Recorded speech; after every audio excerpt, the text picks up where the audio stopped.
Oggie Cooder and Donica Perfecto were both in Mr. Smolinovsky's class at Truman Elementary School. On the first day of school, Mr. Smolinovsky wrote his name on the board and made everybody practice saying it slowly a few times. Snow, Lynn, off, ski. Oggie had never had a man teacher before, although he had noticed that several of his previous teachers had very hairy arms. In kindergarten, Oggie had been in Mrs. Forrester's class. He had liked Mrs. Forrester. She had pretty blue eyes, wore flowery perfume, and because she had been raised somewhere in the South, when she talked, she had a gooey way of stretching out her words that made it sound like she was saying something nice, even when she wasn't. On his final report card that year, Mrs. Forrester had written, "Oggie is a very unusual child." One example she gave of Oggie's unusualness was his tendency to grin when he was being scolded. When Oggie's mother asked him why he did that, he explained that it wasn't because he thought getting in trouble was a joke, it was just that when Mrs. Forrester got mad, sometimes she said funny things. For instance, that time she caught Oggie trying to sharpen a carrot, which he insisted he'd stuck into the electric sharpener by accident, thinking it was a number 2 pencil. She said, "You can put your boots in the oven, Oggie Cooder, but that don't make 'em biscuits." Some parents might not have been happy about the word unusual being used to describe their child, but Mr. and Mrs. Cooder were perfectly fine with it. They made their living collecting unusual things at garage sales and auctions and reselling them at Too Good to Be Through. As far as they were concerned, the more unusual an object was, the more value it had. Over the years, Oggie's teachers had found all kinds of interesting ways to describe him: unique, quirky, one of a kind. Last year, in 3rd grade, Oggie's teacher, Mrs. Stifler, had said that Oggie marched to the beat of a different drummer. Oggie had found that comment surprising, considering the only instrument he knew how to play was the kazoo. And Mrs. Stifler had specifically told him never to bring it to school again because it was A, incredibly annoying, and B, extremely spitty.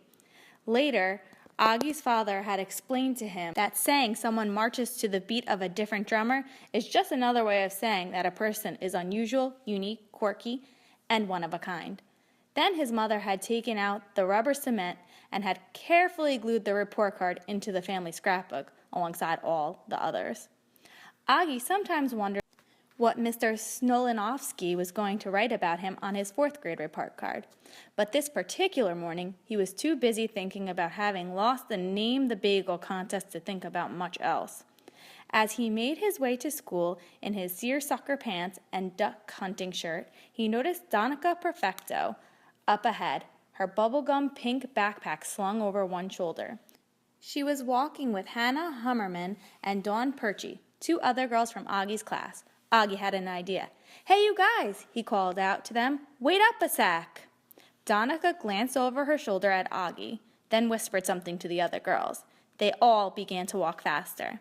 Oggie started running and finally caught up with them at the corner, where they'd gotten hung up waiting for the light to change. "I guess you didn't hear me calling," Oggie panted. He was a little sweaty from his run, so he wiped his forehead with his sleeve. "Ew," said Donica. "Gross," Hannah and Dawn said in unison, providing the ending of the word. "What do you want anyway?" Donica asked. "I was thinking, since it's Thursday, which means we've got a spelling test today, maybe we could all walk together and quiz each other on the words on the way." "Puh," said Hannah. "Watch it," Donica snapped. "I do the first syllables." "Sorry," said Hannah, hanging her head.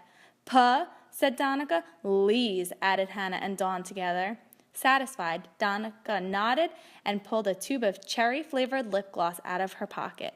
Immediately, the other 2 girls did the same thing, and all 3 of them got busy rubbing sticky pink goo onto their mouths.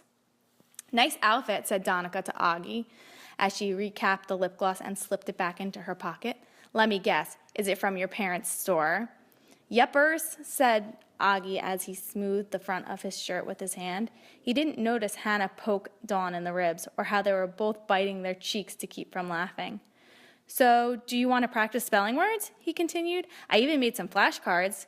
He fished around in his duck pouch and pulled out a bunch of beat-up index cards riddled with what appears to be tooth marks. Turk tried to eat them, but don't worry, most of the spit should be dry by now. Donica sighed loudly and tucked a loose strand of long, honey gold hair behind her ear. I've got 2 words for you, Oggie Cooder, and they're both ew. When the light changed, Donica Perfecto and her glossy-lipped posse stepped off the curb.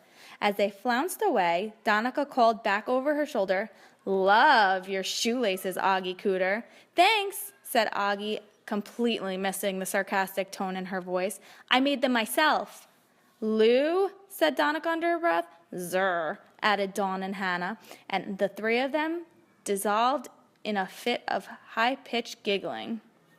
As Oggie watched them walk away, he sighed and reached for his back pocket. This would be such a perfect time to charve, he thought, but he stopped himself.